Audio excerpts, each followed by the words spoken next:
Hello everyone, welcome to my channel, Cook with Mrs. Umami. In this video, I'm going to make diner-style hash browns. Let's get started. Shred some potatoes. Add salt, black pepper,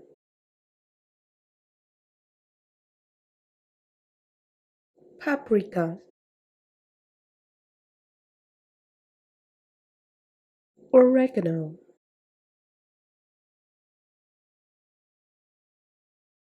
melted unsalted butter. Then mix them well before cooking.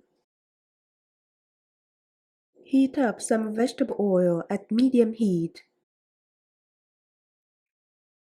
Transfer the shredded potato to the pan.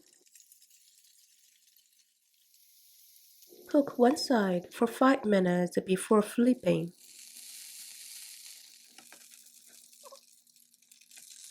Then cook another side for 3 minutes. I also cook other items for my brunch. Let's do the calculation. This is the price list of all my ingredients. So, these hash browns for 2 people cost me just over $2. I'm going to enjoy my diner-style hash browns. Thanks for watching my video.